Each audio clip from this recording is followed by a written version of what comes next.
నీకు మొట్టమొదటి. రెండోది, నీ ముందర నడుచువాడు యెహోవా. మూడోది, గొర్రెపిల్ల జీవజలముల బుగ్గల యొద్దకు వారిని నడిపించు. మూడిట్లో ఏం కామన్ ఉందండి? నడక. అందుకే ఇప్పుడు మన సాగరం లాంటి మన జీవితంలో, నా జీవితంలో నన్ను నడిపించు ప్రభు అని మనం ఏం చేయాలి? దేవుణ్ణి అడగాలి. ఇప్పుడు అందుకే నా జీవిత సాగరమున నన్ను నడిపించు. ఎలా నడిపించు? ఈ సంవత్సరం అంతా దేవుడు మనల్ని నడిపించాలి. అందుకే వాగ్దానాలు చేపట్టి, ఎందుకు వాగ్దానాలు ఇస్తారు దేవుడు? ఈ వాగ్దానాల వల్ల ఉపయోగం ఏంది మనకు?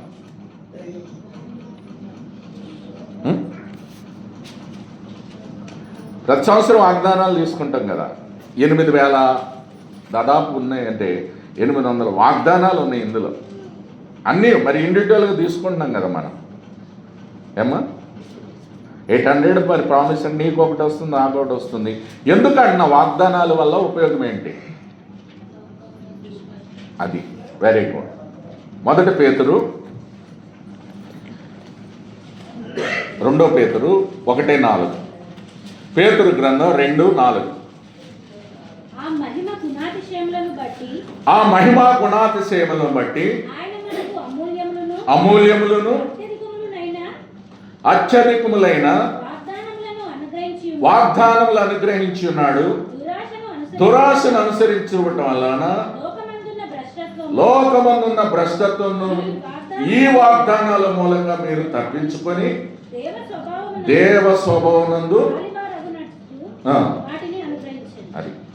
ఈ 4వ వచనం మనకు ఉపయోగాలు ఎందుకు ఇస్తారంటే, ఇక్కడ ఆ మహిమా గుణాతిశయాలను బట్టి ఆయన మనకు అమూల్యములను అత్యధికాలైన వాగ్దానాలు అనుగ్రహించున్నాడు.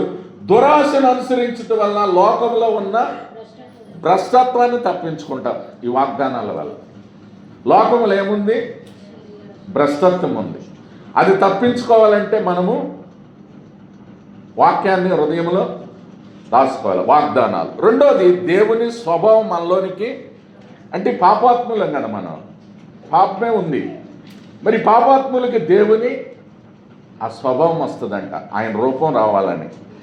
దేవుని స్వభావం రావడానికి ఈ వాగ్దానాలు. మూడోది, ఇంకొక ఉపయోగము, కొరింథీయులకు రాసిన పత్రిక 2వ కొరింథీ. అందుకే వీటిని చేపట్టి మనము 2వ కొరింథీ 1:20. దేవుని వాగ్దానములు ఎన్ని అయినను అన్నీ అవునన్నట్లుగానే ఉన్నవి కనుక మన ద్వారా దేవునికి మహిమ కలుగుటకు అవి నిత్యములై ఉన్నాయి. కాబట్టి నిత్యములంటే ఆమేన్. ఒకటే కింద ఏమన్నారు? ఆమేన్ అంటారు. మనం ఎందుకని అందరం ఆమేన్ అంటామంటే నిశ్చయం చేస్తాం. కొంతమంది అందరూ ఇప్పుడు ఆరాధన చేశారనుకోండి, కొంతమంది ఆమేన్ చెప్పరు. కానీ ఇక్కడ దేవుడు అన్నాడు నిత్యములు చేశాడంట. నిత్యం అంటే అందరం కూడా సంఘం ఏమంటున్నాం? ఆమేన్ అనాలి. ఆమేన్ అంటే నువ్వు ప్రార్థన చేసినా ఆరాధన చేసినా మనం ఆమేన్ అనుట ద్వారా అందరితో మనం ఏమవుతున్నాం? ఏకీభవిస్తున్నాం. అది మరి నువ్వు అంటలేదంటే ఏకీభవించట్లా. అది అందుకని నిశ్చయం చేశాడు దేవుడు. అంటే మూడోదిగా మహిమ కలగాలి. అర్థమైందా? కాబట్టి మెయిన్ చాలా ఉన్నాయి, కానీ మెయిన్ ఏం చేయాలంటే లోకంలో ఉన్న భ్రష్టత్వం తప్పించుకోవాలి. దేవుని ఆయనకి ఏదైతే గుణగణాలు ఉన్నాయో అవి మనకి, దేవుని స్వభావం మనలోనికి రావాలి. మూడోది ఆ దేవుని వాగ్దానాల వల్ల మహిమ కలగాలి, మహిమ రావాలి మనం ఏది చేసినా. అందుకే నువ్వు భోజనం చేసినా నువ్వు పానం చేసిన దేవునికి మహిమ రావాలంట. ఆ 3 గుర్తుపెట్టుకోండి. అందరూ బైబిల్ పల్లవి పడదాం. గ్రంథ వాగ్దానాలన్నీ మనవి, అన్నీ నావి. అమ్మా బైబిల్ ఉన్న వారందరూ గ్రంథ వాగ్దానంబులన్నీ నావి, ప్రతి అధ్యాయము వరుస వచనము తన దివ్య ప్రేమ వాగ్దానంబులు గ్రంథ వాగ్దానంబులన్నీ నావి. Every promise in the book is mine. Every chapter, every verse, every line. All the blessing of love divine. Every promise in the book is mine. అది గ్రంథ వాగ్దానములన్నీ నావి. ప్రతి అధ్యాయము వరస వచనం, అందుకే అన్నీ చదవాలి ప్రతి అధ్యాయంలో. అందుకే వాగ్దానాలన్నీ చేపట్టినాం. అందుకే మొదటి వాగ్దానం. కాబట్టి చిన్న ప్రార్థన చేసుకుందాం. ప్రేమగల తండ్రి, పరిశుద్ధుడైన దేవ, ఈ నూతన సంవత్సరంలో సంఘముగా నీ సన్నిధిలో చేరాం. మీరు ఇచ్చిన వాగ్దానాలన్నింటి కొరకు వందనములు. చాలా శ్రేష్టమైన వాగ్దానాలు ఇచ్చారు. వీటి ద్వారా నీకు మహిమ కలగాల. వీటి ద్వారా మాలో ఉన్న భ్రష్టత్వం పోవాలి. వీటి ద్వారా నీ స్వభావం మాకు రావాలి. నీ జ్ఞానం మాకు దయచేయి.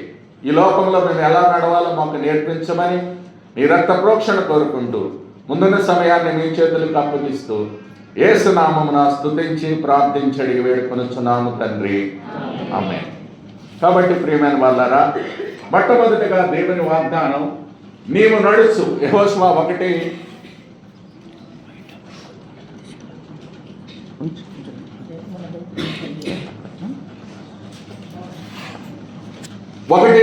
యెహోషువ గ్రంథం. ఈ వాగ్దానాలన్నీ మనకు చాలా ఉపయోగం. వీటిని నేర్చుకుంటే నువ్వు దీవించబడతావు. కుటుంబంగా, సంఘముగా వీటిని చేయబట్టి మనము ప్రార్థించుకోవాలి. చాలామంది అందుకే యెహోషువ 1:9 దేవుడు ఒక ఆజ్ఞ ఇస్తున్నాడంట ఈ సంవత్సరం.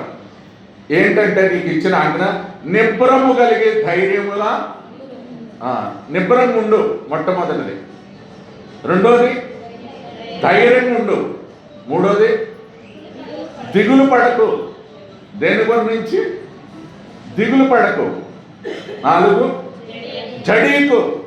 కొంతమంది జడిపిస్తారు ఏదో ఒకటి చేసి ఈ లోకంలో జడిపిస్తారు. జడీకు. నీవు నడుచు మార్గం అంతట్లో నీ దేవుడు. కాబట్టి 5 నువ్వు చేస్తే 5 ఆ మార్గంలో దేవుడు నీకు తోడుగా ఉంటాడు. అంటే నువ్వు జడవకూడదు. జడవకూడదంటే మీదకెళ్ళి పట్టపని కాదు. జడవకూడదంటే ఏం చేయాలా? అన్న ధైర్యం. నీతిమంతులు సింహం వల్లే, సింహం ఎలా ధైర్యంగా ఉంటుందో అలా ధైర్యంగా ఉంటారు దేవుని బిడ్డలు. ఏమొచ్చినా కృంగి పోరండి. మనకు అనేకమైన పరిస్థితులు సంభవిస్తాయి మన జీవితంలో. అది వ్యక్తిగతంగా కావచ్చు, కుటుంబంగా కావచ్చు, సంఘంగా కావచ్చు, ఒకరి వల్ల కావచ్చు. మన జీవితంలో సంభవించిన ఏం చేయాలంటే వీటికి అందుకే చెప్తున్నాడు మోషే. మొదటి వచనంలో చూడండి 1:1 యెహోవా సేవకుడైన మోషే మృతి నొందిన తర్వాత యెహోవా నూను కుమారుడైన మోషే పరిచారకుడైన యెహోషువకు, కాబట్టి యెహోషువకు ఇలాగ సెలవిచ్చాడు. ఆయన మృతి నొందాడు, మోషే లేడు. మృతి నొందిన తర్వాత ఆయన లేడు కదా అని నీ జీవితంలో నువ్వేం చేయాలి? ఇప్పుడు మోషే చనిపోయాడు. ఆయన చనిపోతే నీకు నిబ్బరం కోల్పోకూడదు. నువ్వు ధైర్యాన్ని విడిచిపోకూడదు. దిగులు కూడా పడకూడదు. జడియకూడదు. వీటన్నిటిలో నువ్వు అలా ఉన్నప్పుడు నీవు నడుచు మార్గం అంతట్లో నీ దేవుడైన యెహోవా నీకు తోడుగా ఉంటాడు. తోడుగా ఉండటం అంటే అర్థం ఏంటి? అంటే తోడుగా ఉండాలంటే ఇప్పుడు భర్త భార్యకు తోడుంటారు పెళ్లి చేసుకున్నప్పుడు. అమ్మ తల్లిదండ్రులు పిల్లలకు తోడుగా ఉంటారు. అట్ట ఒకరినొకరు తోడుగా ఉంటారు. ఇప్పుడు దేవుడు అంటున్నాడు యెహోషువకి, చూడండి నీ దేవుడైన యెహోవా నీకు తోడై ఉండను. ఎప్పుడు తోడుగా ఉంటాడు దేవుడు? ఇప్పుడు మనకి ఎప్పుడు తోడుగా ఉంటాడు?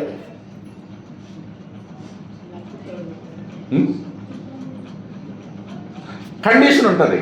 ఇప్పుడు ఈ ప్రామిస్ నెరవేరాలంటే ప్రతిదానికి ఒక కండిషన్ ఉంది. ఆ కండిషన్ చేయకుండా నెరవేరదు వాగ్దానం.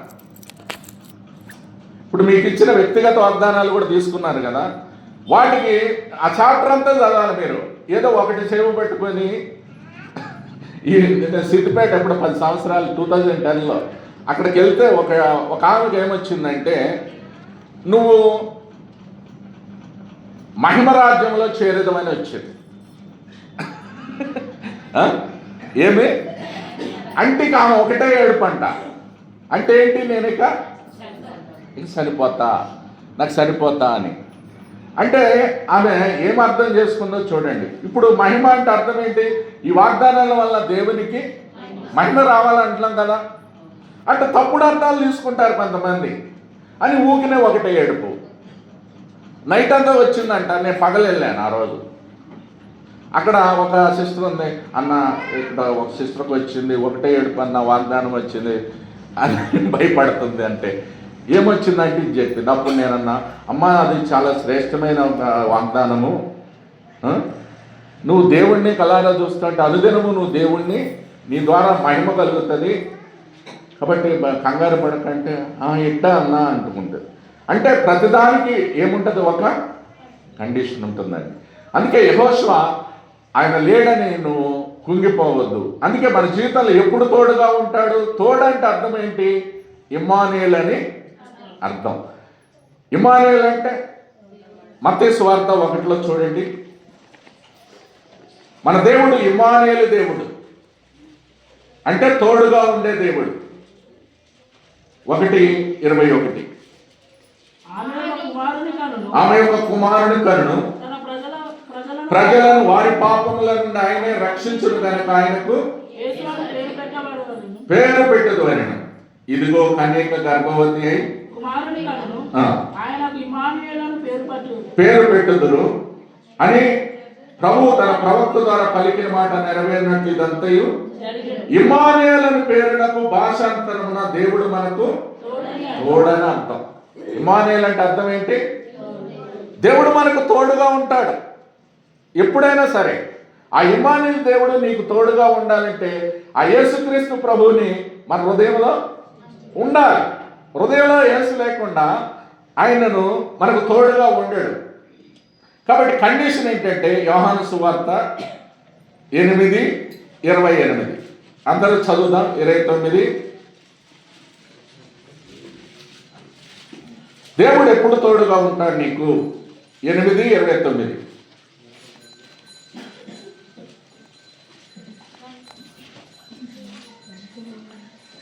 నన్ను పంపిన వాడు నాకు తోడై ఉన్నాడు కనుక ఆయనకి ఇష్టమైన కార్యం నేను ఎల్లప్పుడూ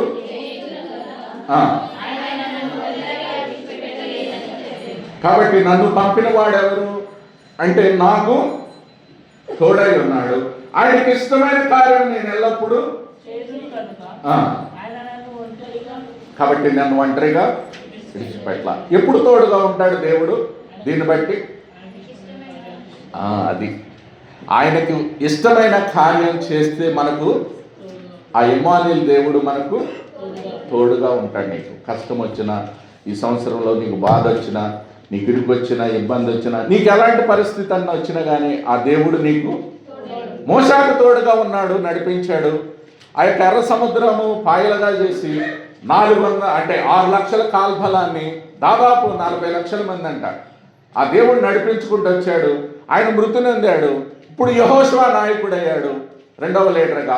యెహోషువ లీడర్ అయిన తర్వాత యెహోషువను ధైర్యపరుస్తున్నాడు. నువ్వు జడేకు, భయపడకు, దిగులు పడకు, నీ దేవుడే యెహోవా నీకు తోడుగా ఉంటాడని వాగ్దానం ఇచ్చిన దేవుడు నమ్మదగిన వాడు. కాబట్టి ఆయన మనకు తోడుగా ఉన్నాడు. ఎప్పుడు తోడుగా ఉంటాడంటే ఆయనకి ఇష్టమైన కార్యం మనకిష్టమైనది చేస్తే ఉండడండి. ఇప్పుడు మనకిష్టమైనది చేసి అది అలాగుంటే దేవుడు తోడుగా. ఆయనకి ఇష్టమైనది ఏంటి, ఆయన ఆజ్ఞలు పాటించటం. వెరీ గుడ్, అదే కదా నీ ఆజ్ఞలను పాటించాలని. రెండోది ఆయన చిత్తము కూడా చేయాలని. ఆయన చిత్తం చూడండి, మత్తయి సువార్త 8:1. మత్తయి 8:1. ఆయన కొండ మీద నుండి దిగి వచ్చినప్పుడు బహు జన సమూహములు ఆయనను వెంబడించెను. వెంబడించెను. ఇదిగో కుష్ఠరోగి వచ్చి ఆయనకు మొక్కి ఇదిగో కుష్ఠరోగం వచ్చి ఆయనకు మొక్కి, ప్రభువా ప్రభువా నీకు ఇష్టమైతే నన్ను శుద్ధినిగా చేయగలవని. ఏమంటాడు? నీకు ఇష్టమైతే నన్ను శుద్ధినిగా చేయమంట. వెంటనే ప్రభు వారు ఏం చేశారు? అందుకు ఆయన చెయ్యి చాపి ఆ, వాణ్ణి ముట్టి నాకు ఇష్టమే నీవు శుద్ధుడవు కమ్మని చెప్పగా ఆ. తక్షణమే వాని కుష్ఠరోగము శుద్ధి అయ్యింది. చూడండి, తక్షణమే కుష్ఠరోగం. దేవునికి ఇష్టమైతే ఏ రోగమైనా పోద్దండి. అందుకే ఆయనకి ఇష్టమైంది. అడిగారు, ప్రభా నీకు ఇష్టమైతే నన్ను, యాక్చువల్గా కుష్ఠరోగిని బయట పెడతారు, అంటుకోరు, ఒక ఊరు బయట పెట్టి ఆ రూమ్లో సపరేట్ ఉంచుతారు. మరి అలాంటి వ్యక్తిని యేసయ్య ఏం చేశాడు? ముట్టాడు. అందుకే స్పర్శించాడు. ఆ స్పర్శ తగిలినమ్మటే ఆయనకి ఏమైంది? ఆయన ఇష్టమంటే ఆయన చిత్తమైంది కాబట్టి ఆ రోగము తగ్గిపోయింది. అది ఆయనకి ఇష్టమైన, ఆయన తోడుగా ఉంటే ఆయన మనకి ఎలాంటి రోగం వచ్చినా జబ్బు వచ్చినా మన జీవితంలో ఏమి సంభవించినా ఆయన తోడుగా ఉంటాడు. అందుకు యెహోషువని ధైర్యపరుస్తున్నాడు. మొదటి వాగ్దానం, నీ దేవుడైన యెహోవా నీవు నడుచు మార్గం అంతట్లో నీ దేవుడైన యెహోవా నీకు, నీవు నడచు మార్గమంతటిలో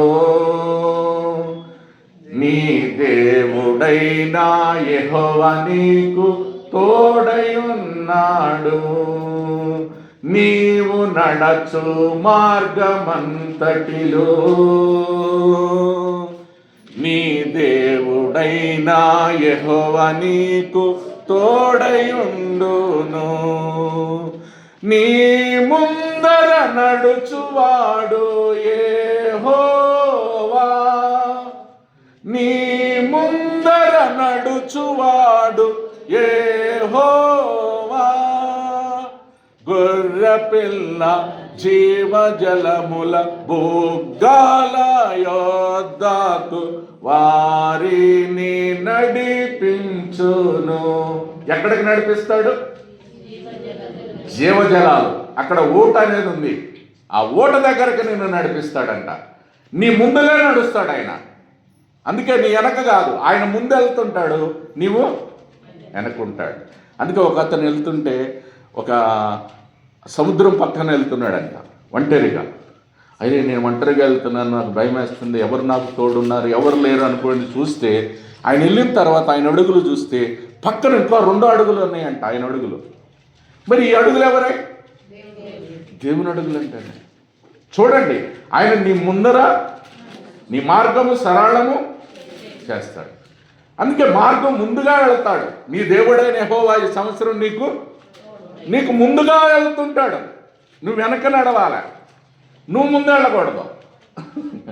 అందుకే నాకు పాడావు, నా జీవిత సాగరమునా.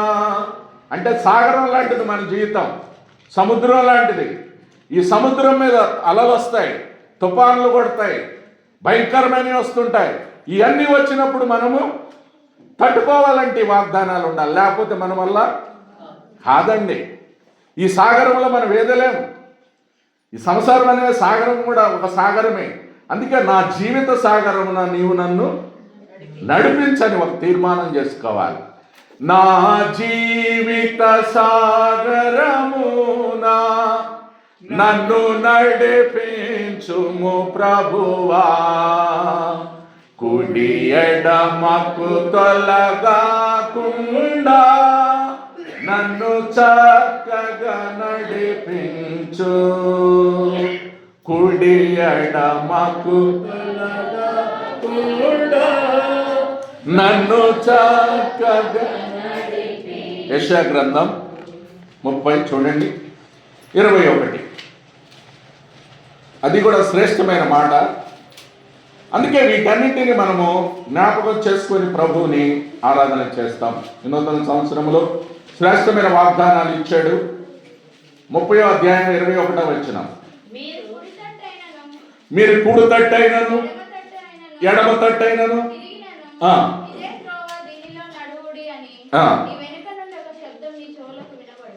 ఏం వినపడుతుందంట? ఒక వాయస్ అని పడుతుందంట. శబ్దం అంటే వాయస్ అని అన్నారు.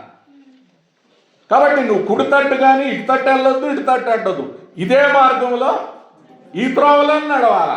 అటు నడుస్తుంటే నీకేం వినపడుతుంది?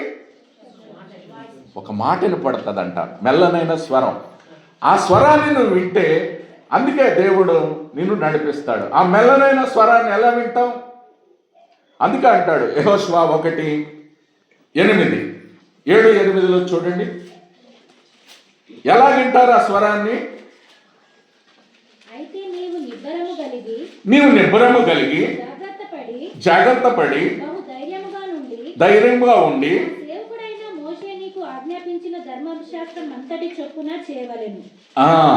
ఎవరు ఆజ్ఞాపించారు? నా సేవకుడైన మోషే ఏది ఆజ్ఞాపించాడో దాని ధర్మశాస్త్రం అంతటి ప్రకారం నీవు చేయవలెను. నీవు నడుచు ప్రతి మార్గమున చక్కగా ప్రవర్తించున్నట్లు నీవు దాని నుండి కుడికి గాని ఎడమకు గాని తొలగకూడదు. చూడండి, కుడికి గాని తొలగకూడదు. ఈ ధర్మశాస్త్ర గ్రంథమును నీవు బోధింపక తప్పిపోకూడదు. దానిలో వ్రాయబడిన వాటన్నిటి ప్రకారము చేయుటకు నీవు జాగ్రత్త పడినట్లు దివారాత్రము దాన్ని ధ్యానించిన ఎడల నీ మార్గమును వర్ధిల్ల చేసుకొని చక్కగా ప్రవర్తించదు. కాబట్టి దాన్ని ఎలా చేయాలి? ఇప్పుడు నువ్వు దివారాత్రులు అంటే మన వల్ల అవుతుందండి అక్క. దివారాత్రులు ధ్యానించువాడు. కీర్తనలు 1:2. దివారాత్రులు అంటే భయం వేసిపోతుంది నాకైతే. యెహోవా ధర్మశాస్త్రమునందు ఆనందించుచు. చూడండి, దివారాత్రాలు ధ్యానించువాడు ధన్యుడంట. అంటే రాత్రి పగలు కూడా మనము చేస్తున్నామండి ఆ మాట. ఈ వాగ్దానాలు రాత్రి పగలు అదే ఆజ్ఞాపిస్తున్నాడు. నువ్వు కుడితట్టి ఎడమ తట్టి తొలగొద్దు, ఇదే మార్గంలో ఉన్నాడు. దివారాత్రాలు దాన్ని ధ్యానించువాడు ధన్యుడు. ధన్యుడు అంటే ఎవరు? ఆశీర్వాదం పొందినవాడు. ఏం ఆశీర్వాదం పొందారు? ఎవరు పొందుతారు ఆశీర్వాదం? ధన్యులంటే ఎలా అయ్యాం మనం? తన అతిక్రమములకు పరిహారం నందినవాడు, తన పాపములకు ప్రాయశ్చిత్తం నందినవాడు ధన్యుడు. యెహోవా చేత నిర్దోషి అని ఎంచబడినవాడు ధన్యుడు. ఆత్మలో కపటం లేనివాడు ధన్యుడు. ఇలాంటివి మరి నీ పాపాలు క్షమించబడ్డాయి, నిర్దోషం అయ్యావా నువ్వు? ఆత్మలో కపటం ఏమీ లేదా? మరి ఉన్నప్పుడు ఎలా ధన్యులు అవుతాం? ఏమ్మా, అందుకే ఏం చేయాలి? యెహోవా దయాళుడని రుచి చూచి ఉన్న ఎడల. చూడండి, మొదటి పేతురు గ్రంథం 2:1. నువ్వు రుచి చూస్తే నీ నాలుకతో. పేతురు 2:1. ప్రభు దయాళుడని సమస్తమైన దుష్టత్వమును కపటమును వేషధారణయు అసూయయు సమస్త దూషణ మాటలను మాని క్రొత్తగా జన్మించిన నిర్మలమైన వాక్యమును పాల వలన రక్షణ విషయంలో ఎదుగు నిమిత్తము. ఇప్పుడు ఏ పాలు తాగాలను? నువ్వు రక్షణ విషయంలో ఎదగాలంటే ఏ పాలు తాగాలి? వాక్యం అనే పాలు తాగాలి. నువ్వు రుచి చూడాలి ఈ నాలుకతో. యెహోవా దయాళుడని రుచి చూచిన ఎడలా. కాబట్టి ఆయన దయాళుడు. ఆయన మంచి దయాళుడు అంటే మంచివాడు అని అర్థం. God is good. ఆయన మంచి దేవుడు. ఆయన నాకు మంచి దేవుడు. ఆయన నీకు మనకందరకు మంచి దేవుడే. దేవుడు ఎన్నడూ అన్యాయం చేయడండి. ఆయన అన్యాయం చేయటకు నరుడు కాదు, మానవులు అన్యాయం చేస్తారు. కానీ దేవుడు ఎన్నడూ అన్యాయం చేయడు. అందుకే ఆయన వైపు చూడాలా. విశ్వాసమున కర్తయ్య దానికి కొనసాగించు. పైకి చూడాలి. పైన ఏముంది? పరలోకం. అంటే యేసయ్య వైపు చూస్తూ ముందుకెళ్ళాలి. కానీ నువ్వు కుడి తట్టు ఎడమ తట్టు మనుషులు చూసావనుకో, వాళ్ళు ఇట్టా వీళ్ళిట్టా అని నువ్వేమైపోతావు అక్కడే. ఆ వాయస్సు నీకు వినపడదు, దేవుని మెల్లని స్వరమే వినపడదు. అటు ఇటు పోతాం, ఈ సాగరంలో మునిగి తుఫాన్లో కొట్టిపోతాం. అందుకే ధైర్యంగా తిన్నని మార్గం, ఆయన మార్గం వంకర లేనిది. అందుకే ఆ మార్గంలో నడవాలి. ఆ మార్గంలో అంటే వెలుగులో నడవాలి. అంధకారములో నుండి, చీకటిలో నుండి ఆశ్చర్యకరముకు తన వెలుగులో నడిచితే నీకు జీవితాంతం దేవుడు తోడుగా, యెహోషువకు తోడుగా ఉన్నాడు, నీకు కూడా తోడుగా ఉంటాడు. కాబట్టి అలాంటి తోడును మనకు కలిగి, కండిషన్ ఏంటంటే ఇప్పుడు ఆయన నాకు తోడుగా ఉండాలంటే నేనేం చేయాలి? దివారాత్రములు ఆయన వాక్యాన్ని ధ్యానించాలి. అప్పుడు నువ్వు ధన్యుడు అవుతావు. ఎవరు ధన్యులు? ఆత్మ విషయమై దీనులైన వారు. అది ఆత్మ విషయంలో దీనత్వం ఉండాలి. దీనత్వం అంటే హెచ్చించుకోకూడదండి. తన్ని హెచ్చించుకున్నవాడు భూమట్టానికి వెళ్ళిపోతాడు, తగ్గించుకున్నవాడు.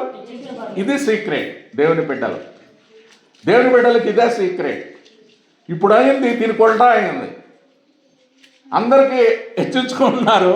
అందుకే సంఘాల్లో ఈ క్షమాపణ లేదు, ఆత్మీయత లేదు. అందుకే నానా రకాలు. అందుకే నువ్వు ఎప్పుడైతే దేవునిలో తగ్గించుకుంటావో, క్షమించే గుణం నీలో ఉంటుందో, దేవుడు మనకు ఆయనకి ఇష్టమైన కార్యం చేస్తావో, నీకు ఎలాంటి జబ్బు ఉండొచ్చు, నీకు భయం ఉండొచ్చు, అన్నిటికంటే మరణ భయం కూడా ఈ సంవత్సరం. అందుకే మనకు ఆ పిల్లలు రక్త మాంసములు కలిగిన జీవితకాలం అంతా మరణ భయాలు ఉన్నవారిని, దాసునికి లోబడిన వారిని విడిపించడానికి ఆయన ఈ లోకానికి. కాబట్టి మరణ భయం కూడా తీసేస్తాడు మన దేవుడు. పాపాన్ని తీసేయటమే కాదు, అతిక్రమాలు తుడిచివేస్తాడు. నువ్వు భయపడకుండా ఉంటే మరణ భయాన్ని కూడా తీసేస్తాడు. కండిషన్ ఏంటంటే ఆయనకి ఇష్టమైన కార్యము చేయాలి. అప్పుడు నీకు తోడుగా ఉంటాడు. దివారాత్రాలు దానిని, ఇది వాక్యం అనే ఈ పాలను నువ్వు దాయించే, అందులో అసూయ ఉండొద్దు, కపటం ఉండొద్దు, వేషధారణ ఉండొద్దు, మనుషులమ్మ ముచ్చట్లు ఉండొద్దు, ఏముండొద్దు. అవన్నీ విడిచిపెట్టి నువ్వు యథార్థంగా నువ్వు నడిస్తే, అందుకే అంటాడు యెహోషువ, నువ్వు జడవద్దు, వాళ్ళ మోష మృతి నొందాడని. కాబట్టి అలాంటి ధైర్యంతో ఉండమని మోషే ఈ సంవత్సరము ఆయన మనకు శ్రేష్టమైన వాగ్దానం ఇచ్చారు. కాబట్టి ఆయన మన ముందు నడుస్తున్నాడు దేవుడు. కాబట్టి రెండు చూస్తాం. వీటిని బట్టి ప్రభువుని మనము ఆరాధన చేస్తాం కొద్ది నిమిషాలు. ఏమ్మా, నువ్వు ధన్యులైన వారు, దీనులైన వారు తప్పకుండా ఆరాధన చేస్తారు. పరిశుద్ధ అలంకారాలు ధరించుకొని దేవుని ఆరాధన చేస్తారు. పరిశుద్ధ అలంకారములంటే దేవుడు పరిశుద్ధుడు. ఆయనకున్న అలంకారాలు ఏంటి? ఆయన పరిశుద్ధుడు, ఆయన న్యాయవంతుడు, ఆయనలో ప్రేమ ఉంది, ఆయనలో జాలి ఉంది. ఈ లోకంలో ఇంకెక్కడా లేదండి. అందుకు ఆ గుణగణాలు కలిగిన వారిని మనం ఆరాధించడానికి వచ్చినాం.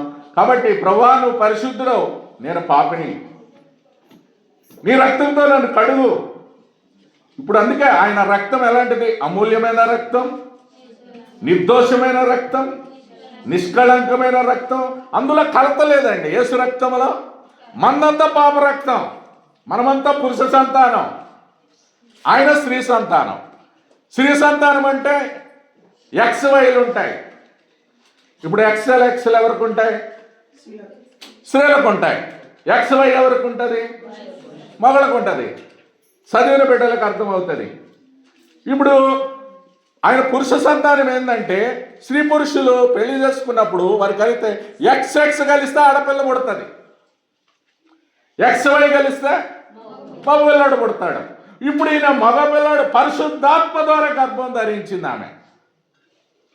ఇదిగో కన్యక గర్భవతి, కుమారుని కనుక ఆయనకు ఇమ్మానుయేలును పరిశుద్ధాత్మ ద్వారా గాబ్రియేలు దూత చెప్పింది. కాబట్టి ఆయన పరిశుద్ధాత్ముడు, ఆయనలో పాపమేమీ లేదండి. అందుకు ఆరాధన చేయాలి మనం. ఆయన స్త్రీ సంతానం, మనం అందరూ పురుష సంతానం. కాబట్టి మనలో పాపం ఉంది. ఆదాము పిల్లలు, ఆ పిల్లలంటే ఆదాము పిల్లలు. ఆదాము ఏం చేశాడు? పాపం చేశాడు. ఆజ్ఞ అతిక్రమించడమే పాపం. ఆ పాపము ద్వారా మరణం, నిత్యనరకాగ్ని అగ్నిగుండం వచ్చింది. ఈ అగ్నిగుండం తప్పించుకోవాలంటే ఏకైక మార్గం ఆ ఇమ్మానుయేలు దేవుడు మనకు అవసరం. మరి నీకు తోడుగా ఉన్నాడా? తోడుగా లేకపోతే నువ్వేం చేయాలంటే నీ పాపాలని, నీ దోషాలని ఉన్నపాటుని ఏం చేయాలి? ఒప్పుకోవాలి. తన అతిక్రమములకు పరిహారము నొందినవాడు ధన్యుడు, తన పాపమునకు ప్రాయశ్చిత్తము. కాబట్టి యెహోవా చేత నిర్దోషని మరి నీకు ఆ నిర్దోషత్వము, పాపక్షమాపణ, ఆ వాక్యమైన వాళ్ళు నువ్వు అభ్యసిస్తే మన పాపాలని మనము ఒప్పుకోవాలి, కప్పుకోకూడదండి. కప్పుకున్నంతకాలం మనం అభివృద్ధి చెందలేం, దీవించబడలేం.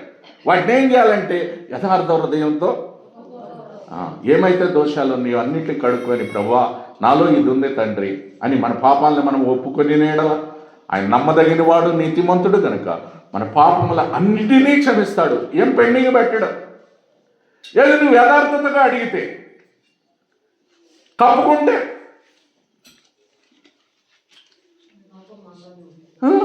దాగిపోద్దట్టే. కప్పుకొని ఎన్నాళ్ళు జీవిస్తాం?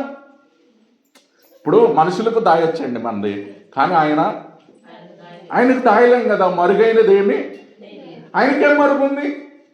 ఆకాశం ఆయన సింహాసనం, భూమి సమస్తం ఆయనదే. నిన్ను నన్ను సృజించాడు. అందుకే ఆదాము చేసిన తప్పు మనకు వచ్చింది. ఆదాము పిల్లలు రక్త మాంసాలు గలవారైనందున మరణం యొక్క బలమైన అపవాదిని నశింపజేయడానికి ఆయన ఈ లోకానికి అది పాపం అట్ట వచ్చింది. ఈ పాపం వల్ల మరణం వచ్చింది. ఈ మరణ భయం ఇప్పుడు ఏళ్తుంది అందరినీ. ఈ మరణ భయం ఏళ్తుంది. ఈ మరణ భయం పోవాలంటే ఏకైక మార్గం యేసు ప్రభువు నమ్మడమే. యేసై నమ్మిన వారికి ఏ భయము. అందుకే భయపడకుడి, నేను నీ దేవుడను, దిగులు పడకు, నేను నిన్ను బలపరుతును. దేవుడు ఈ వాగ్దానం ఇస్తున్నాడు. యెహోషువకు చూడండి, నువ్వు జడియకు, నువ్వు భయపడకు, నీ దిగులు, నువ్వేమీ భయపడద్దు, నేను నీకు. చూడండి, యెహోవా ఈరేగుంటా, నేనే చూసుకుంటా నీ భవిష్యత్తుని, నువ్వెందుకు చింతపడుతున్నావు అని దేవుడు అడుగుతున్నాడు. అందుకే యథార్థమైన హృదయంతో మన పాపాలని మనం ఒప్పుకుంటే ఆయన శిలువ రక్తం కిందకు వస్తే మన దోషాలన్నీ క్షమిస్తాడు. అందుకే మన పాట ఉంది కదా, మన అతిక్రమముల కొరకు మన అతిక్రమముల కొరకు, మన దోషముల కొరకు, మన అతిక్రమముల కొరకు, కొరకు మన నాదుడు శిక్షనుంది, మన నాదుడు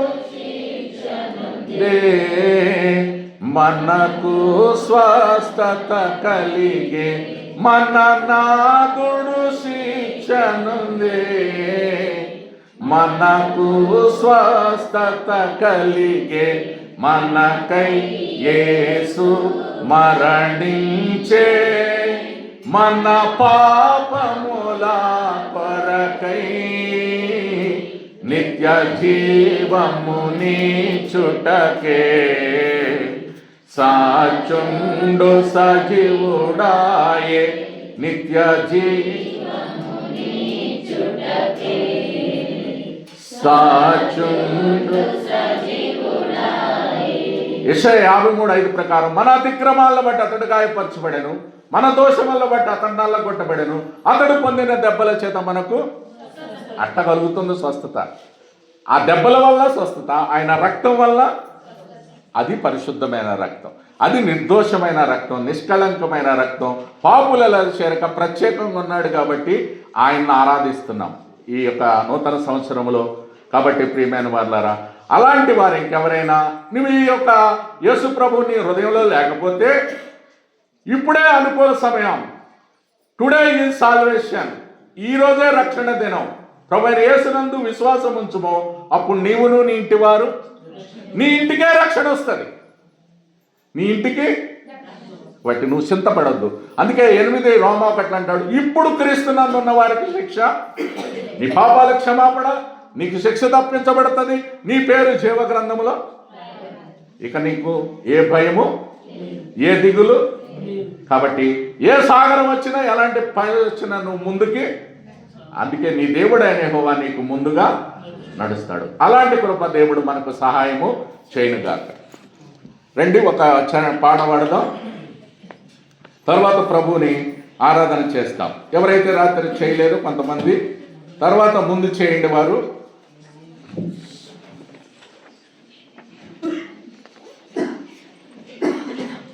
మేము భయపడము, ఇక మేము